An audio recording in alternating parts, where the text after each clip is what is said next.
అదే సమయాన మన నేపాల్లో దురదృష్టవశాత్తు మన తెలుగు ప్రజలందరూ కూడా అక్కడ చిక్కుకున్నారు.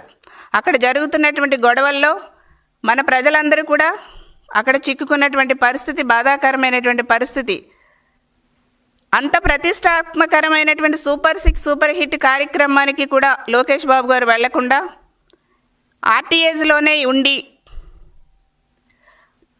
అన్నీ కూడా మానిటరింగ్ చేసుకుంటూ ముందు ప్రజలకి సేవ చేయాలి, ప్రజలని సురక్షిత ప్రాంతానికి వాళ్ళ ఇంటికి తీసుకురావాలి, మెయిన్ ఇది ఇంపార్టెంట్ అనేసి ఆయన మొత్తం అక్కడే ఉండి డే అండ్ నైట్ అక్కడే ఉండి మానిటరింగ్ చేస్తూ ఎప్పటికప్పుడు వీడియో కాల్ చేస్తూ నేపాల్లో ఉన్నటువంటి మన తెలుగు ప్రజలను అందరితో కూడా వీడియో కాల్స్లో మాట్లాడుతూ వాళ్ళకి ధైర్యాన్ని ఇస్తూ ఒక స్ఫూర్తినిస్తూ వాళ్ళు టెన్షన్ పడకుండా చేసి వాళ్ళందరికీ కూడా ప్రత్యేకమైనటువంటి హెలికాప్టర్ని రెడీ చేసి ఫ్లైట్ రెడీ చేసి వాళ్ళందరినీ చక్కగా మన రాష్ట్రానికి వాళ్ళ సురక్షిత ప్రాంతాలకి తీసుకొచ్చి వాళ్ళ సొంత గ్రామాలకి తీసుకొచ్చి వాళ్ళ కుటుంబాల్లో ఆనందం నింపినటువంటి వ్యక్తి, ఒక గొప్ప మానవతామూర్తి మన ఐటీ మంత్రి వారి లోకేష్ బాబు గారండి.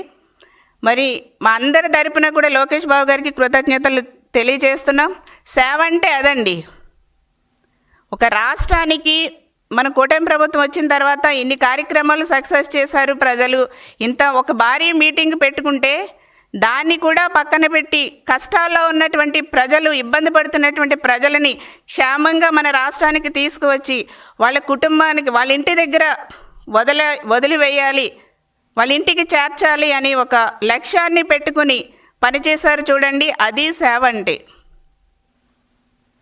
నిజంగా నేపాల్ నుంచి ఫ్లైట్లో వచ్చినటువంటి ప్రజలందరూ కూడా వాళ్ళ కుటుంబ సభ్యులతో కలిసి ఆనందం పంచుకుంటుంటే ఈ జన్మకి ఇంతకన్నా మన సేవ ఏముంటుందండి?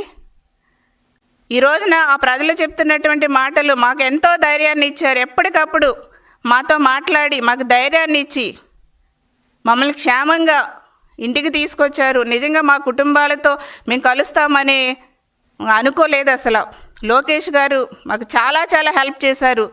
ఇట్లాంటి నాయకులు కావాలి మనకి. రాష్ట్ర ప్రజలకు ఇట్లాంటి